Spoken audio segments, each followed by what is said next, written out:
parler français. On va parler français parce qu'il y en a, ils parlent tibétain, sous-titré russe. Et on va parler clairement.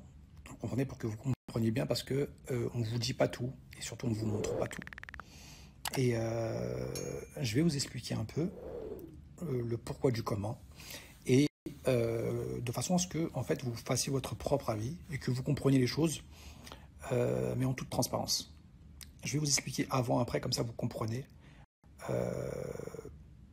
à quel point ça a été loin en fait. À quel point en fait, les gens, ils sont prêts à tout. Moi, j'ai rien contre les gens qui veulent perdurer dans ce milieu, qui veulent percer dans ce milieu. Je n'ai rien. Mais tu peux pas trahir tes valeurs, tes principes pour 5 minutes de gloire. Tu peux pas, entre guillemets, faire le lèche-bot auprès des gens pour garder ta place. À un moment donné, il faut être digne, il faut avoir des principes, il faut avoir des valeurs, il faut avoir des couilles. Moi, en amitié, je suis quelqu'un de très loyal. Ça veut dire que je donne tout. Quitte à me mettre tout le monde à dos, j'en ai rien à foutre, je donne tout. Maintenant, je vais vous parler de Nathan.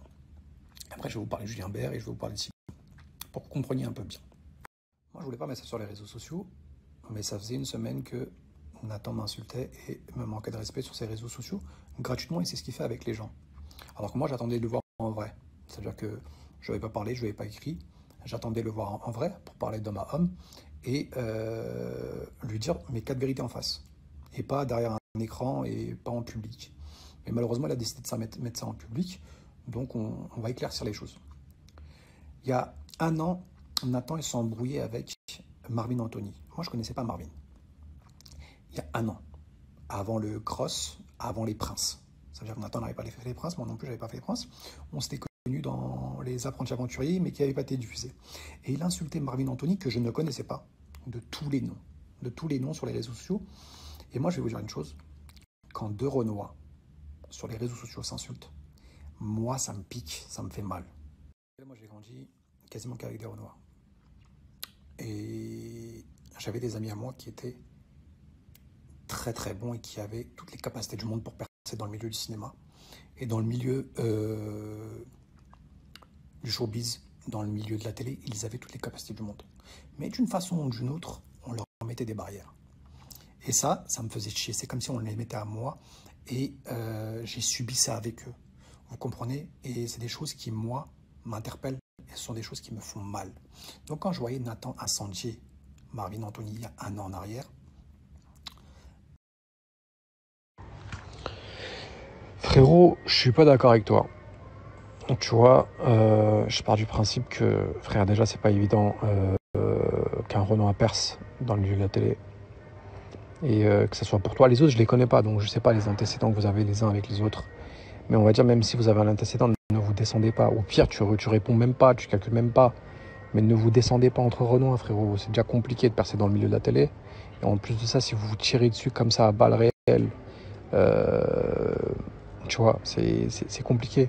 Donc, soutenez-vous, frérot, soutenez-vous, parce que c'est pas évident. Après, même si les autres, tu les aimes pas, au pire, tu réponds pas, tu tacles pas, tu laisses faire, tu vois. Mais je pars du principe que, frère, déjà, c'est pas évident de percer en tant que Renoir dans le milieu de la télé. Peu importe, hein, je te parle pas forcément de la télé-réalité. Déjà que c'est pas évident, déjà que dans le casting, t'es dead, tu vois. Et en plus de ça, si les Renois se tirent... J'ai essayé d'aider Nathan du mieux que je pouvais pour qu'il puisse intégrer ce milieu de la meilleure des façons, parce qu'on ne lui donnait pas réellement sa chance. Et quand il est arrivé dans Les Princes, c'était la dernière semaine du tournage. Et quand il est arrivé pour Chloé, elle voulait le mettre dehors. Elle voulait le mettre dehors. Le premier jour, elle a dit, prends le van, il se casse, je ne vais pas en entendre parler. J'ai fait un boulot monstrueux, une première fois, pour que Chloé le garde dans l'aventure. Chloé, elle l'a gardé dans l'aventure. Ensuite, il y a eu l'ex à Chloé qui est arrivé. Chloé, elle a voulu le mettre dehors. Je me suis interposé à Chloé, je me suis interposé à Magali, je me suis interposé à la production pour pas qu'on mette Nathan dehors. Je me suis mis devant le van, j'ai fait, tu pars pas, tu restes. Je lui ai fait un boulot monstrueux à Nathan pour qu'il reste dans cette aventure, pour qu'il existe par lui-même, pour qu'il puisse percer et pour qu'il puisse arriver là où il est aujourd'hui. J'ai fait un boulot monstrueux. Je me suis pris les foudres de certaines personnes, mais c'était mon ami. Je voulais qu'il perce. Je voulais qu'il arrive là où il est aujourd'hui. Coup de cœur, t'as Mujdat qui vient confirmer que voilà, c'est mon gars, on s'est consolidé, voilà, etc. Passer mes muges, très très bon avocat. Très très gros avocat. Faut le mettre en avance. Toujours là. Merci Maître Muge. Merci Grande. Maître Grande. Pour moi, ce que je veux pour moi, je le fais aussi pour mon ami. Ce que j'aimerais qu'on fasse pour moi, je le fais aussi pour les autres. Vous comprenez? Et c'est pourquoi, en fait, j'avais aucun intérêt avec Nathan. Aucun. Mais c'était mon ami, c'était mon pote. Et quand j'aime les gens, je les aime pour de vrai. Je les aime pas par intérêt. Je les aime pour de vrai. Et du coup, quand tu me racontes son baratin de ouais, genre, entre guillemets, il était froid après moi, après le tournage et tout, c'est faux. C'est faux. C'est juste que moi, je suis pas un mec qui sort en soirée. Je suis pas un mec qui boit. J'étais en couple. Donc, c'est pas pareil. Vous comprenez? J'étais avec Félicia, on venait de s'installer ensemble. J'ai vécu une nouvelle histoire et tout. J'étais pris par mon histoire. C'est pas pareil quand t'es en couple et quand t'es célibataire. Donc, lui, entre célibataire, il sortait et tout. Mais frère, moi, je suis en couple. Tu comprends? Et voilà. Voilà, tu vois, tu n'as pas besoin de passer régulièrement de ces nouvelles. Et quand il vous dit que je l'ai contacté juste avant le RDM, l'objectif reste du monde, c'est un menteur. C'est un menteur parce que je parlais régulièrement et je n'étais en aucun cas froid avec lui. Et j'étais plus pote avec Nathan que Simon. Et j'ai jamais rien dit sur Nathan à Simon. Jamais de la vie. C'est un menteur. C'est juste, il sait tellement pas quoi me reprocher qu'il va chercher des broutilles pour essayer, entre guillemets, de sauver sa conscience. Frérot, t'es un traître. Et les gens, ils vont le voir que t'es un traître, tu vois. Ils vont le voir que t'es un traître et que t'es là juste pour la fame et que t'es prêt à tout et n'importe quoi, à toutes les atrocités pour te mettre en avant. C'est pas comme ça la vie, frérot.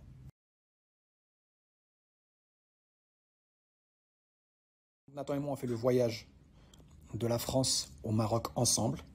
On passe notre confinement, lui et moi, ensemble, avant le tournage. C'était par binôme, mais moi j'étais avec Nathan, donc je passais tout mon temps avec Nathan. Donc il n'y avait on n'était pas en froid du tout, au contraire, on était comme deux frères. Comme deux frères, je le considérais comme mon frère. Et j'étais prêt à aller à la bataille et j'étais prêt justement à tout pour lui. Pour moi, je te l'ai déjà dit, c'est l'omerta, frérot. C'est soit tout, soit rien. Moi, t'as aucun intérêt avec moi. Moi, tu ne me rapportes rien dans ma vie, frère. Tu ne m'apportes rien si ce n'est ton amitié. La vraie dignité, frérot, c'est rester attaché à ses valeurs et ses principes, quitte à se mettre tout le monde à dos. Parce que le comportement de mouton, frérot, décrédibilise l'estime de soi.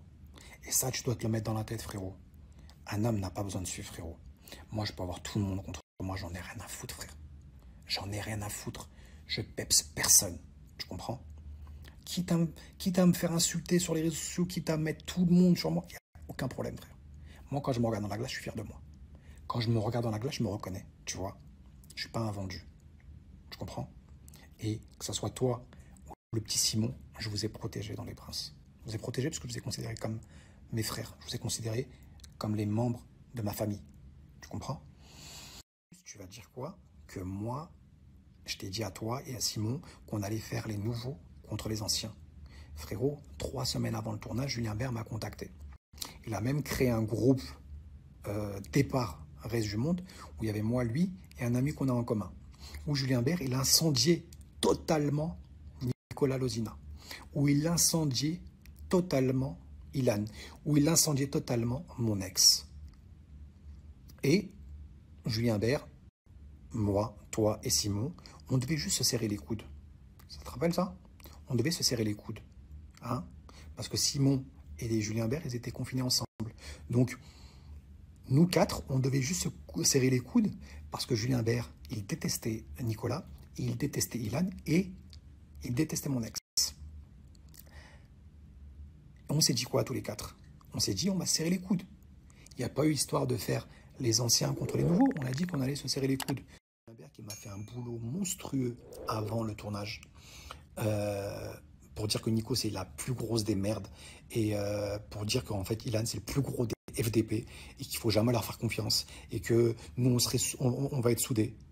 Il me disait Mujdat, le premier jour il faut pas que je frappe Ilan parce que si je le frappe je vais me faire virer, donc s'il te plaît fais en sorte que genre tu nous sépares. Frérot, j'ai même pas eu besoin, on vous a fait la bise au bout de 5 minutes. 5 minutes, vous avez fait la bise. Ensuite tu t'es rabiboché avec Nicolas Lozina. Il n'y a aucun problème, frérot. Il n'y a aucun problème.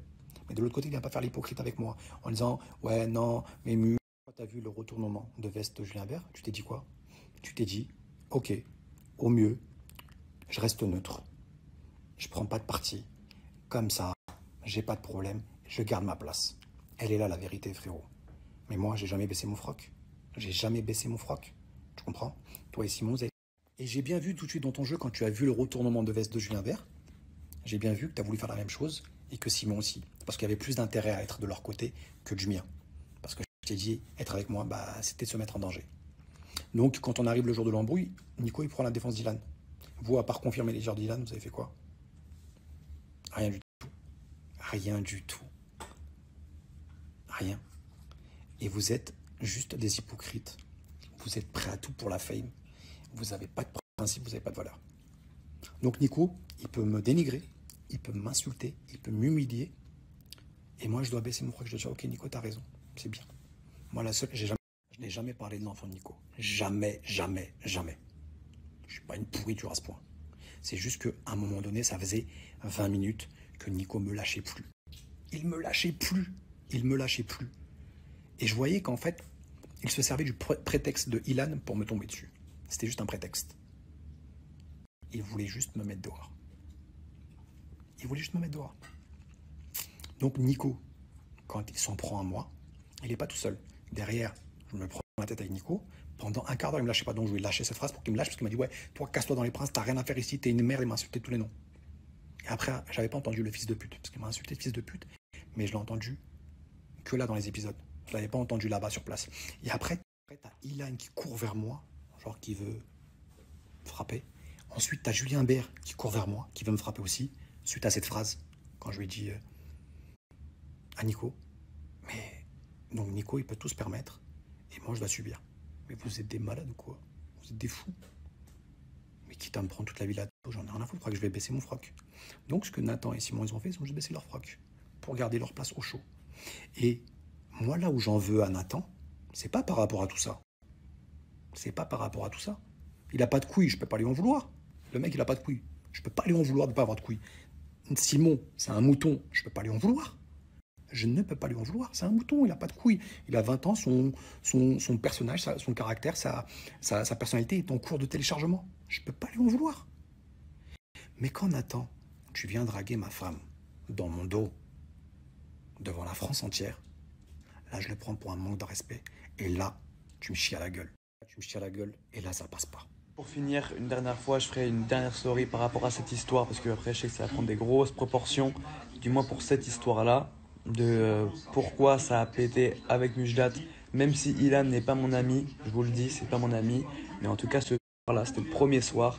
Je parlais avec Ilan, on réglait nos comptes, des choses qui n'avaient aucun rapport par rapport à la télé, machin, bref, c'est entre lui et moi. On parlait calmement, Mujdat est arrivé, il n'avait aucun rapport avec la discussion.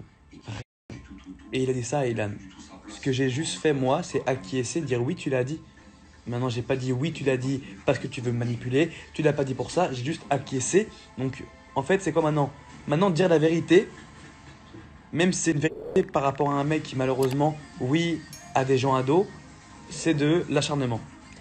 Moi, je suis désolé, j'accepte pas ça. Je suis un mec, je suis contre l'injustice. Et Dieu sait que moi, je déteste. En tout cas, moi, je vous le redis encore une fois, je n'avais rien contre Mujdat. J'ai toujours rien d'ailleurs contre Mujdat. J'espère qu'il se porte bien.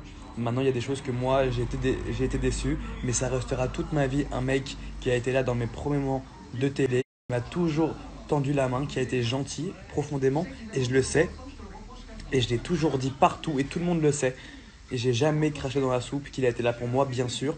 Maintenant, au bout d'un moment, je pense que être un ami, être un bon ami, c'est aussi reconnaître et dire à son ami, là tu fais de la merde. C'est tout. Et Isabeau aussi, elle lui a très bien dit, là je viens de voir quand elle lui parle après la grosse histoire, c'est juste être des bons amis et savoir aussi dire, là, c'est pas bien ce que tu fais. C'est tout. Voilà, j'arrête ici. Passez une bonne soirée, on regarde l'épisode.